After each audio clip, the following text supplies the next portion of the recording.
48% of the Muslim in the United States of America believe that they are Muslim first, they are American second. Our purpose is to change this culture because they're infidel, and what they're doing is not pleasing to Allah, and we are the soldier of Allah who will make them do it. Kamal Salim was born in Lebanon to a devout Muslim family. As early as 4 years old, he remembers sitting at the kitchen table while his mother taught him about the Quran and his duty to Allah and jihad. From my childhood, my mom said, one day you'll be a martyr, my son. You will die for the sake of Allah and you will exalt Islam. She said, if you kill a Jew, my son, your hand will light up before the throne of Allah, and the host of heaven will celebrate what you have done.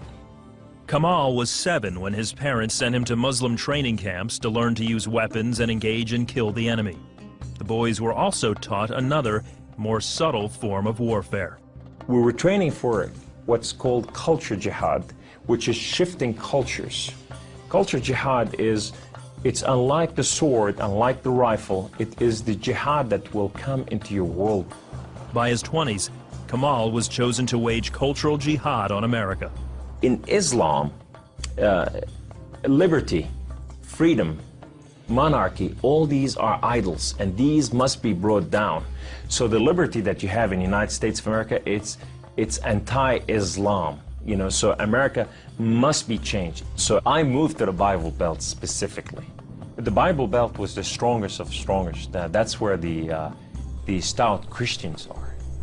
And I want to take on the best of the best because I considered myself as a sword of Islam. I thought I'm anointed, I'm unique, I'm selected. I'm coming to a country and a culture to change it, and I have the power of Allah with me. In the early 1980s, Kamal entrenched himself in a small Midwestern town. He began targeting men from poorer neighborhoods to recruit them to the Muslim faith. But one afternoon, his life would be in the hands of those he hated the most. I was going from one place to another to do a recruitment, and that day I had a car wreck. The car wreck was so severe, I ejected out of my car, landed on my neck, broke my neck in 2 places.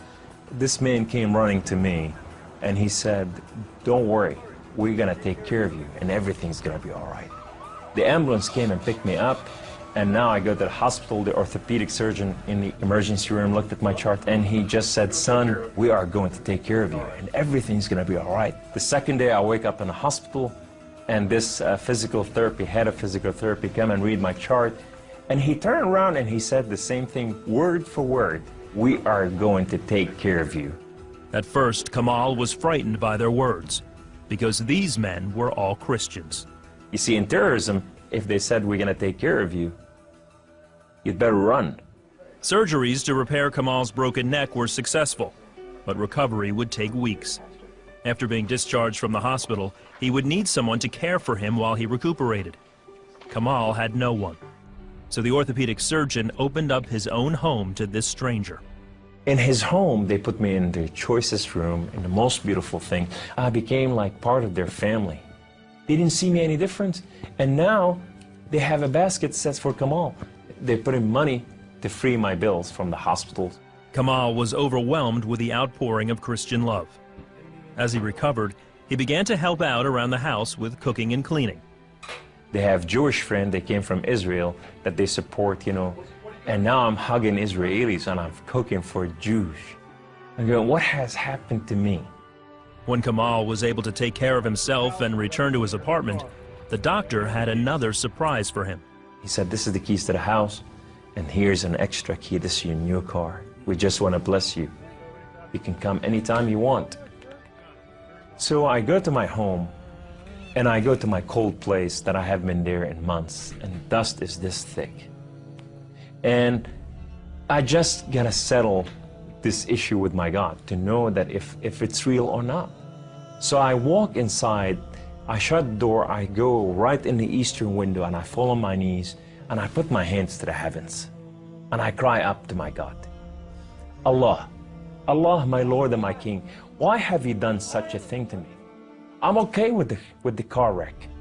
I'm okay with all this, but why did you put me among Christians? I'm confused.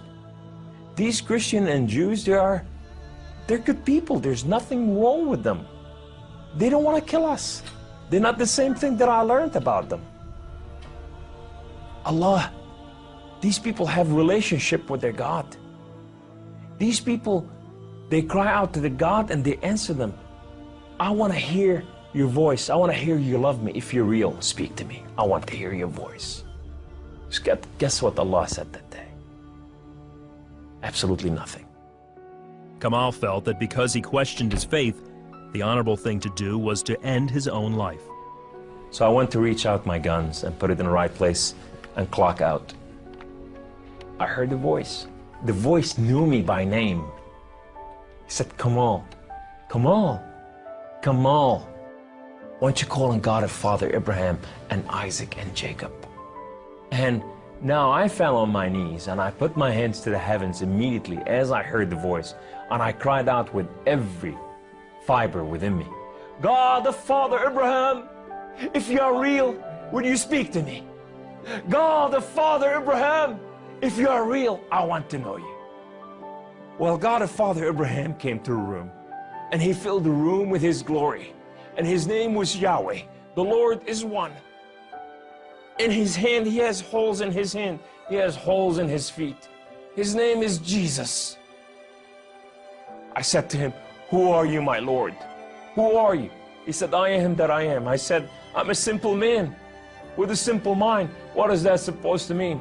He said, I am the Alpha, I am the Omega, I am the beginning, I am the end, I am everything that is in between. I have known you before I formed the foundation of the earth. I have loved you before I formed you in your mother womb. Rise up, come on. Kum, you are my warrior, you are not their warrior. And I said to him, I said, my Lord, I will live and die for you. He said, do not die for me. I died for you that you may live. That day, instead of taking his life, Kamal gave it to Jesus. He now has a new mission and travels the country challenging Muslims to question their allegiance to Allah. My heart desire is to reach out for my brothers and sisters, the Muslim out there, 1.5 billion Muslim, that they are living out there and they have not tasted freedom, and that freedom in God. It's been over 20 years since Kamal left the Islamic faith, and even threats of violence and death cannot stop him from sharing his story. He is real. You know, and if you never experienced God before in your life, if you never tasted God, and if you think you got nothing to lose, when you're sitting in your home, whether you're a Muslim or a non-Muslim or a non-Christian or whatever you are, say, call on God of Father Abraham and Isaac and Jacob, and say, if you are real, speak to me, I want to hear your voice.